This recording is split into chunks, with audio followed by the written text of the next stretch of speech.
Hello everyone, welcome to my channel Kalprish Learning Study with Seema.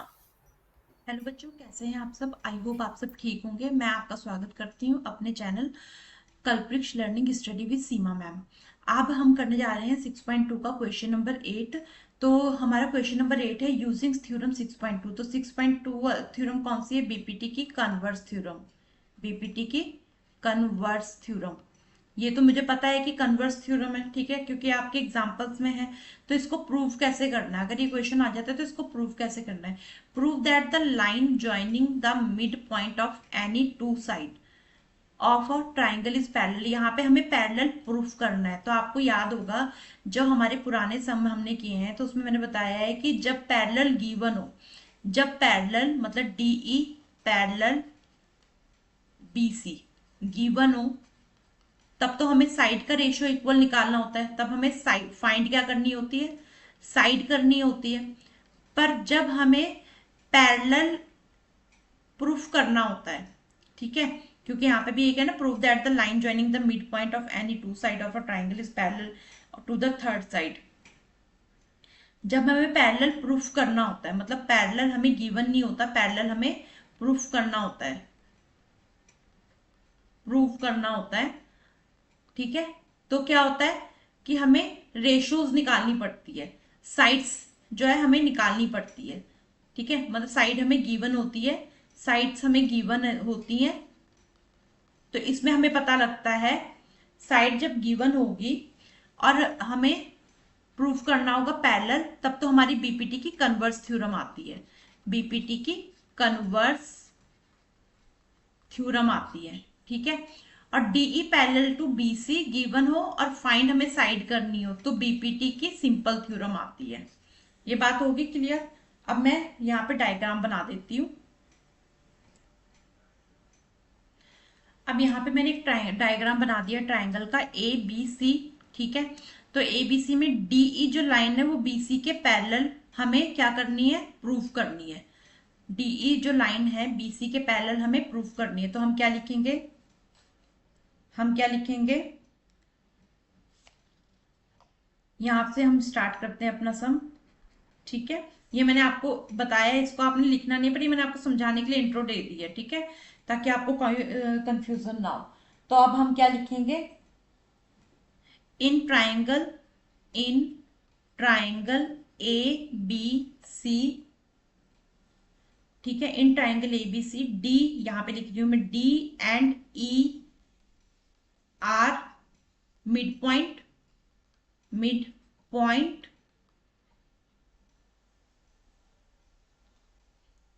Of side, of side A B and A C, A B and A C, ठीक है।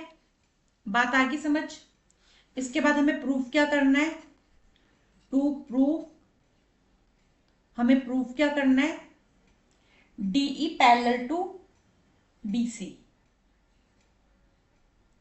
DE parallel to BC, ठीक है। इसके बाद अब हम क्या देखेंगे? D is a mid point of A B, E is a mid point of A C. अब हम यहां पे लिखेंगे D is a mid point of A B, mid point of A B and E is a midpoint of AC. E is a midpoint of AC. Midpoint of AC. ठीक है। अब जब इन्होंने मिड पॉइंट बोल दिया है तो AD by DB हुआ। मिड पॉइंट बोलता है तो इक्वल हुआ ना, मिड पॉइंट का मतलब तो इक्वल होता है। तो AD इक्वल टू DB, यहां पे हम लिखेंगे AD इक्वल टू DB और AE equal to EC, AE equal to EC, ठीक है। अब यहां पर हम सबसे पहले AD इक्वल टू DB को ले लेते हैं। AD इक्वल टू DB को ले लेते हैं हम, तो DB बाई की फॉर्म में आ जाएगा जो 1 के बराबर है। पिछले थ्योरम में मैंने बताया था ये 1 के बराबर क्यों है, क्योंकि अगर ये इक्वल है तो इसका मतलब यही होगा ना, यहाँ पे मैं थोड़ा सा लिख के दे रही हूँ AD यहाँ पे AD बाई AD कर सकते हैं हम, ठीक है, या तो DB बाई DB कर सकते हैं, DB बाई DB कर सकते हैं। अगर इनको काटेंगे तो 1 बनेगा, इनको काटेंगे तो 1 बनेगा। एक ही चीज लेनी है, या तो आप AD की जगह पे DB भी लिख सकते हैं, DB की जगह पे AD भी लिख सकते हैं। अगर इसको आप रेशो में लेंगे तो ये 1 के बराबर होगा। इसी तरीके से AE बाई EC का भी सीन रहेगा। इसे मैं इक्वेशन 1 कर देती हूँ, ठीक है, और इसे मैं इक्वेशन 2 कर देती हूँ। अब इसी तरीके से AE बाई EC, ठीक है, इसको ये भी हमारी इक्वेशन 1 के बराबर होगा, ठीक है। इसका क्या मतलब है कि दोनों 1 के बराबर है। AD by DB equal to AE by EC, rule same रहेगा। अगर AE बाई EC है तो AE बाई AE और EC बाई EC कर सकते हैं। AE by AE equal to EC by EC कर सकते हैं। इसकी कटिंग करेंगे तो 1 आ जाएगा, 1 आ जाएगा ना, तो मतलब दोनों 1 के बराबर है। तो अब हम यहाँ पे क्या लिखेंगे रेशियोज को, यहाँ पे हम रेशियोज को क्या लिखेंगे, AD by DB equal to AE by EC equal to 1, मतलब ये 1 के बराबर है। तो जिसमें हम लिखेंगे AD by DB equal to AE by EC, AD by DB equal to AE by EC, EC। तो उन्होंने अब हमें क्या कहा था कि वो थर्ड साइड के क्वेश्चन में क्या बोलता था कि parallel to the third side, कि वो पैरेलल होगा थर्ड साइड के।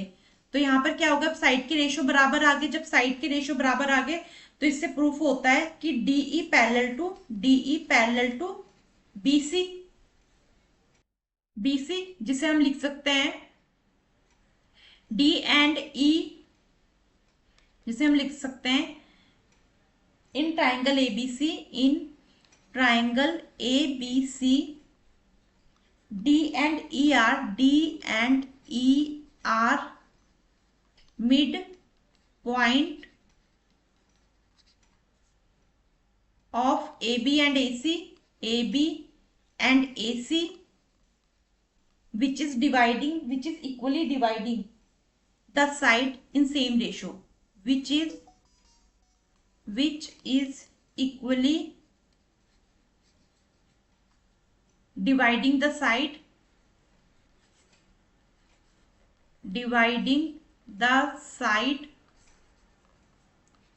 in equal ratio।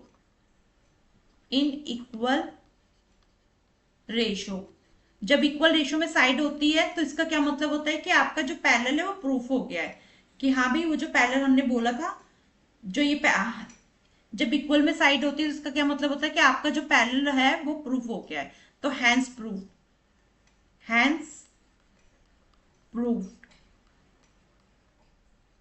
DE parallel to BC, ठीक है।